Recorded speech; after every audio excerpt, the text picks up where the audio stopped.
You're listening to Skeptoid. I'm Brian Dunning from Skeptoid.com. Decrypting the Mormon Book of Abraham. Today we're going to point our skeptical eye at one of the supposedly ancient scriptures of the Mormon Church, the Book of Abraham.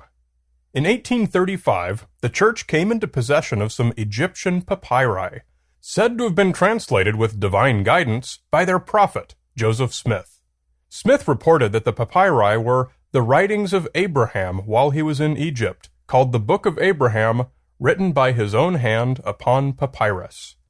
In the book, Jehovah reveals to Abraham the nature of the universe and the order of all things in a personal conversation, including knowledge of the planet Kolob, which is close to where God lives. Sometime in the early 1800s, an antiquities dealer named Antonio Labolo returned from Egypt with 11 mummies and other artifacts, including papyri, from the region around Thebes. Upon his death, the collection was sold at auction and ended up in an exhibition that traveled the United States, which sold the artifacts off as it went. In 1835, this exhibition reached Kirtland, Ohio, the headquarters of the Latter-day Saints. The exhibition's proprietor at the time was a Michael Chandler, who was well aware that the church had been founded upon Joseph Smith's claimed translation of gold plates written in Egyptian, which became the Book of Mormon. Chandler gave Joseph Smith a viewing of the collection, which by that time had been reduced to 4 mummies and a few rolls of papyri containing hieroglyphics, and Smith gave Chandler a cursory translation of some of the papyri. Shortly thereafter, 2 church elders, Joseph Coe and Simeon Andrews, purchased the entire collection from Chandler for $2,400, about $60,000 in today's dollars. Smith then took the papyri into seclusion to translate them. At his side were Oliver Cowdery and William Phelps, who transcribed. The product of their labors is the Book of Abraham. It's not very long, 5 short chapters, less than 6,000 words. The book includes 3 Egyptian-looking illustrations done by Reuben Hedlock, a professional engraver who copied them from the actual papyri. The Book of Abraham, with its illustrations, is now included in the Pearl of Great Price, one of the Mormon Church's 5 books of Scripture. Upon Joseph Smith's assassination in 1844, the artifacts were passed to his mother, and then to his widow, who sold them to a collector by the name of Abel Combs.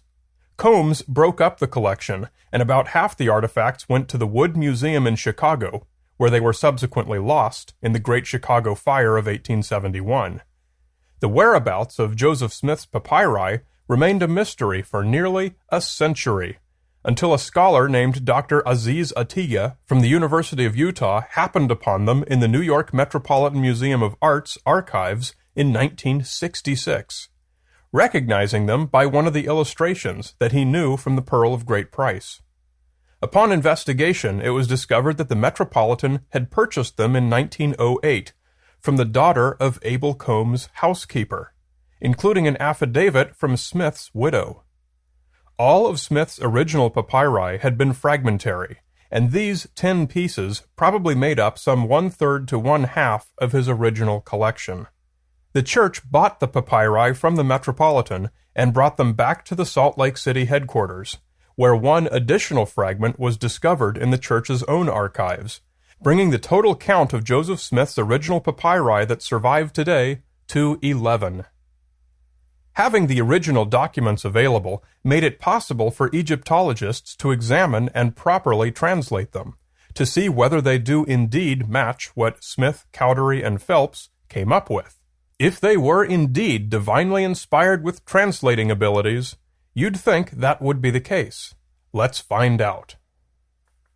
This is a good time to introduce Thomas Stewart Ferguson, an attorney, amateur archaeologist, author, and Latter-day Saint.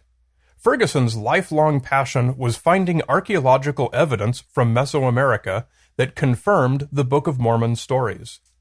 His book, One Fold and One Shepherd, is considered one of the seminal works on the subject. It was Ferguson who first approached Brigham Young University and persuaded them to create a department of archaeology. He founded the New World Archaeological Foundation to bankroll expeditions to Mesoamerica, and even got the church itself to become a major sponsor of his work. So imagine Ferguson's excitement at the opportunity to provide a real live, black and white proof of Joseph Smith's divine inspiration, and an actual historical document, thousands of years old, telling the Book of Mormon stories. Ferguson obtained photographs of the 11 papyrus fragments and sent them to Klaus Baer, a professor of Egyptology at the University of Chicago, and to an unaccredited amateur, D.J. Nelson.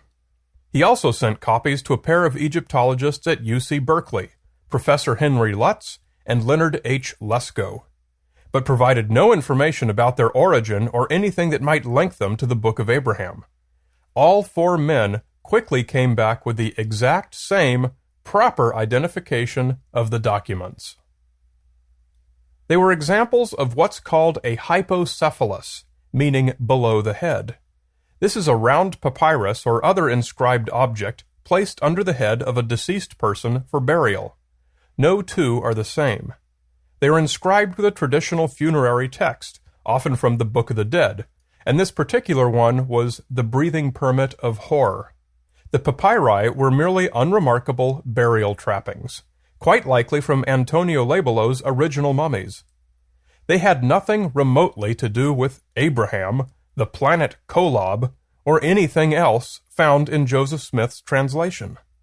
Moreover, numerous Egyptologists since have examined the widely published photographs and identified in detail everything found in the illustrations. Again, Smith's own callouts and identifications bear no resemblance to the actual contents. Ferguson said, "I must conclude that Joseph Smith had not the remotest skill in things Egyptian hieroglyphics." The Church has defended Smith's claim against the findings of academia. Hugh Nibley, a late professor of Mormon scripture at Brigham Young University, was the Church's primary apologist for many years. Nibley's main defense was that the papyrus fragments recovered from the Metropolitan did not happen to be the same ones in which Smith found the Book of Abraham, and thus the different translations. After all, perhaps as much as 2/3 of the original papyri have never been recovered. Ferguson scoffed at this suggestion, pointing out that all three of Reuben Hedlock's illustrations exactly match those in the existing papyri. Smith, Cowdery, and Phelps had also written the Egyptian alphabet and grammar, purportedly a guide for understanding the hieroglyphs in the documents they translated, which has remained in the Church's possession. It makes clear references to the hieroglyphs and their positions on the pages, unambiguously referring to the existing papyri. They are clear additional evidence that the existing papyri are the ones claimed to contain the Book of Abraham. Nibley dismissed the Egyptian alphabet and grammar as of no practical value whatever and never employed in any translation. I have to agree with Nibley here. They certainly do not seem to be of any practical value, but that says nothing about the finding that they do reference the existing papyri. The papyri have been dated to the 1st century BC, about 1,500 years after Abraham is claimed to have lived, which makes it difficult to reconcile Smith's statement that they were written by Abraham's own hand. Hugh Nibley came to the Church's rescue again, stating that it's common to refer to a book as having been written by someone without literally meaning that that exact volume was created by a pen held in that person's own hand.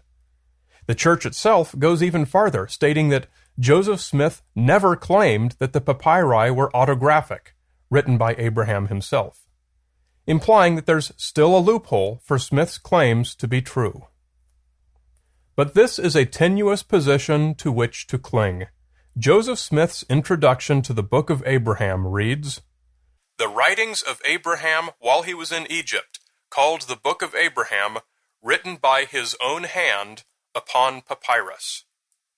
Joseph Smith also showed a papyrus to Charles Adams, the son of John Quincy Adams, who reported that Smith told him, "This was written by the hand of Abraham and means so-and-so. If anyone denies it, let him prove the contrary. I say it. Beyond any reasonable doubt, Joseph Smith maintained that his papyri were literally written by Abraham's own hand, and that they told Abraham's story. Both are, beyond any reasonable doubt, untrue. It's not possible to get inside the heads of Joseph Smith, Oliver Cowdery, and William Phelps, so we can't really know what their honest intentions were. The most cynical analysis concludes that the Book of Abraham's authorship was a fully deliberate fraud, where all three men knowingly conspired to contrive a Bible-style book to add to their doctrine, claiming the papyri as the source when they well knew that it probably had nothing to do with the story they invented. A more charitable version of events has Smith honestly believing that he was divinely inspired to translate the papyri, reeling off the tale as it came to him, with Cowdery and Phelps sincere in their faith and transcribing Smith to the best of their ability. Maybe Smith alone knew he couldn't read the papyri and was making up the story, and hoaxed Cowdery and Phelps.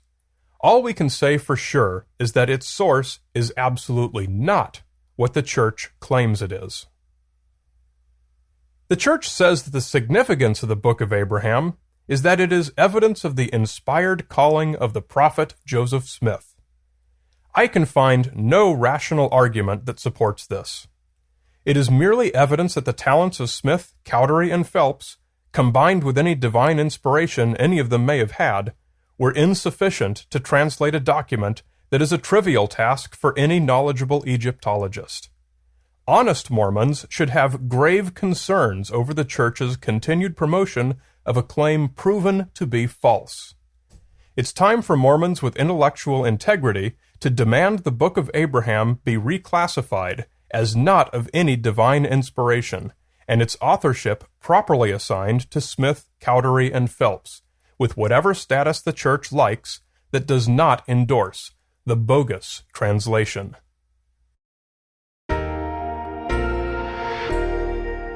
You're listening to Skeptoid. I'm Brian Dunning from Skeptoid.com.